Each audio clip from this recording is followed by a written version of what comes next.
is it okay to say that the people who are not here are for you? Okay. That's specifically to Serena and to Rick, and I just asked you to do that 40 seconds, please. This question, actually, I was write down something I missed. Serena, it's difficult for me to summarize such a question. The question was addressed really to Mayor Froese, and it was concerned that when the gentleman spoke to Mayor Froese, he'd said that the people representing themselves in person might not be as relevant because many people have shown up and they might be the majority. That was the sort of loaded question that came from the floor.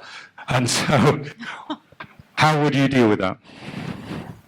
Well, if anything I promised or showed you I'm going to do, I would do under any circumstance. And before that, we are talking about the ecosystem.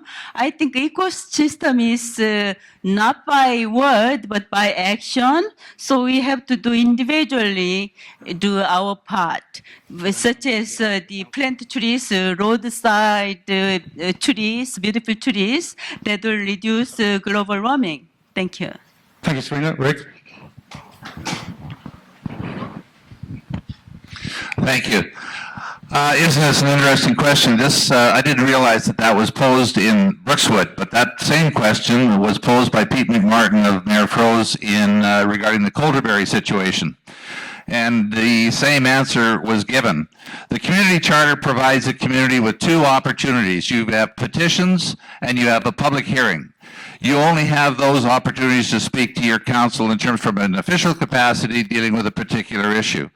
I have a real problem with anybody in public life that think that they can determine those that didn't come out to a meeting are either in favor or against a particular project. The only way you can tell on council is the people that are in front of you representing themselves and their community. Thank you.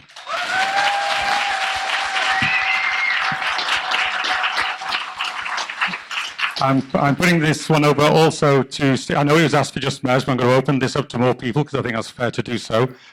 Steve Ferguson, you showed yourself interested. Actually, I actually live in Brookswood area, and I love living here with my family. In fact, just a few months ago, my son won the gold medal for the Western Canada Ball Hockey Championships right next door here. As far as the community goes, there's more than one output other than public hearings. There's public information meetings. There's emails to staff and council, and there's all sorts of ways in which people can consult with council and staff. So there's not just one direction, and the Brookswood Community Plan was defeated. We have to start over again. There's no rush. If you read my information, my brochures, go to my webpage, you'll see that we're on board here and we don't want to rush anything on anybody. Thank you. Okay, thank you, Steve. And the last, I'll do two quick ones, please. Solon? What I heard in that question is residents feel disengaged, unheard, and disconnected from the process. It's time council truly listens and acts according to your wishes. Unbridled development without consensus-led and well-thought-out planning is the issue, not whether to stop development completely. Thank you. Thanks, Solon. Clint? This is the last response. Thank you. I said earlier one of the main reasons that I'm running and one of the issues that occurs to me is openness. And it's very apparent with Mayor Froese's attitude and the attitude of some of the other councillors is that they're afraid to engage the public. They don't want to. Or when they do engage the public, they roll their eyes at you or they fold their arms and they don't get credence to your input. And so I really agree with what Bob Johnson is saying, is that certain members here on council, they don't listen to us and they need to start doing that. Okay, thank you very much.